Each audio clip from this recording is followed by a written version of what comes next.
Olá, amados irmãos e irmãs, com muita alegria hoje nos reunimos no dia 18 de janeiro, terça-feira da segunda semana do tempo comum. Somos convidados, amados irmãos e irmãs, no dia de hoje a refletir sobre o sentido da lei do Senhor que promove a dignidade do ser humano.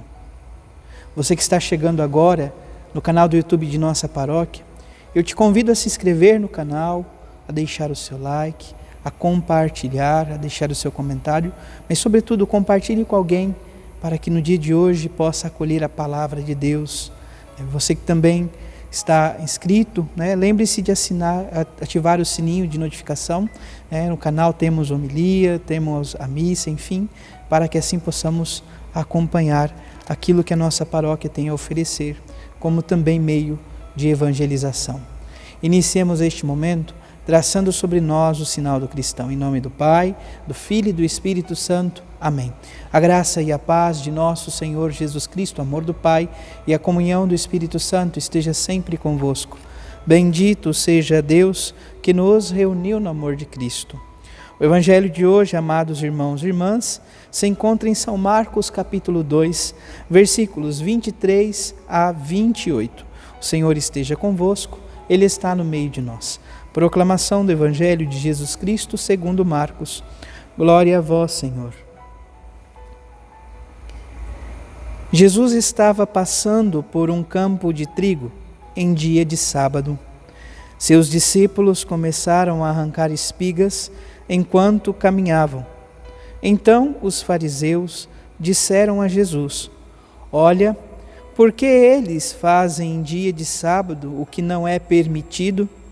Jesus lhes disse: Por acaso nunca lestes o que Davi e seus companheiros fizeram quando passavam necessidade e tiveram fome? Como ele entrou na casa de Deus no tempo em que Abiatar era sumo sacerdote, comeu os pães oferecidos a Deus e deu também aos seus companheiros. No entanto, só aos sacerdotes é permitido comer esses pães. E acrescentou: O sábado foi feito para o homem e não o homem para o sábado.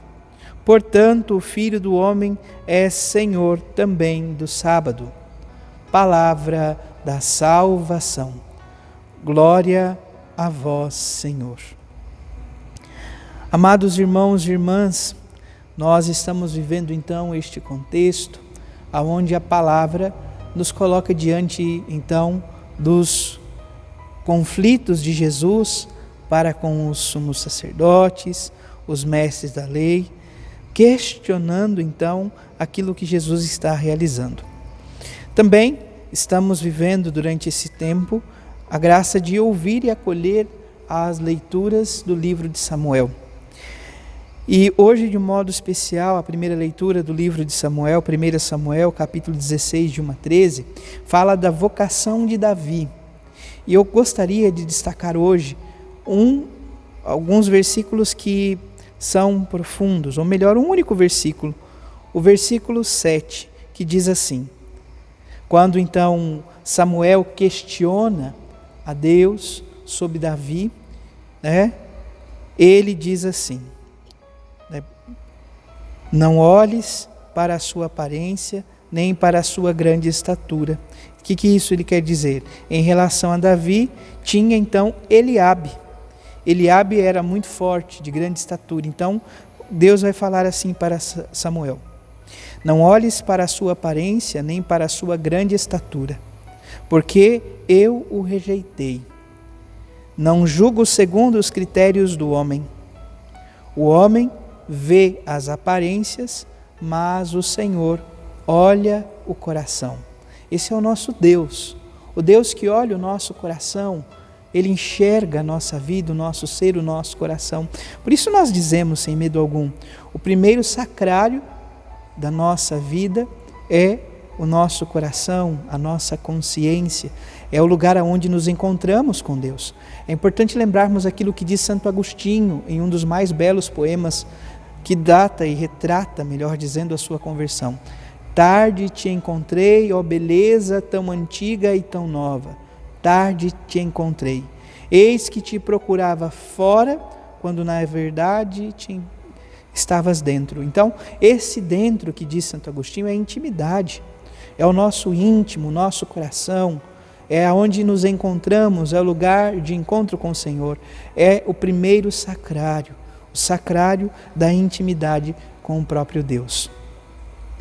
E é diante disso, então, que nós vamos compreendendo o amor, a graça do Senhor, os cuidados dele para conosco. Amados irmãos e irmãs, então o Evangelho de hoje nos coloca diante então desta realidade de nosso Senhor Jesus Cristo, que está passando por um campo de trigo no dia de sábado.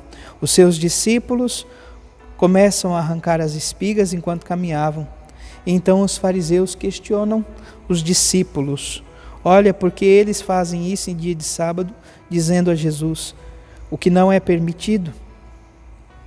Então, antes de questionar a Jesus, o primeiro questionamento é voltado aos discípulos. Portanto, esta pequena perícope, essa pequena passagem, realça para cada um de nós, amados irmãos e irmãs, a autoridade definitiva de Jesus a um dos princípios centrais do Evangelho.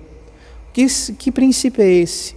O princípio da libertação contra a alienação legal. Ou seja, os fariseus procuravam viver a lei, a observância restrita da lei, e Jesus procura, então, de certa forma, a libertação da alienação da lei. Ou seja, o Senhor não veio abolir a lei. O Senhor veio para que a lei possa ser observada plenamente, possa ser observada com todo o amor, com todo o carinho, com todo o coração, mas na liberdade. Como diz o apóstolo São Paulo, Cristo veio libertar o homem de toda a tirania da lei. Aonde encontramos isto? Te convido depois a procurar Romanos 3:20, no próprio Romanos capítulo 4:13, o capítulo 6 de Romanos, versículo 14, o capítulo 8, versículo 2. Também em Gálatas 1, 4-5, dentre outras passagens. Cristo veio nos libertar de toda a tirania da lei. Portanto, a autoridade, amados irmãos e irmãs, do Filho do Homem, que é o próprio Senhor Jesus Cristo, é uma autoridade em favor do homem como um todo, do ser humano. Jesus não veio condenar o homem, pelo contrário, Jesus veio salvar. Jesus veio nos salvar de todo o pecado, de toda a alienação. Em primeiro lugar, da alienação legal.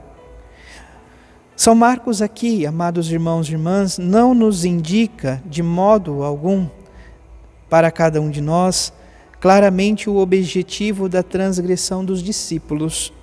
Mas, muito mais do que eles, é Jesus que é colocado em questão.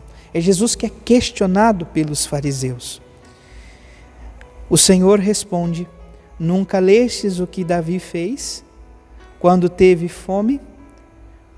Como ele fez, como ele vivenciou, Quando passou necessidade, sentiu fome, ele entra num lugar que não é permitido para, então, pegar os pães oferecidos a Deus e também dar aos seus companheiros. Isso era só permitido aos sacerdotes.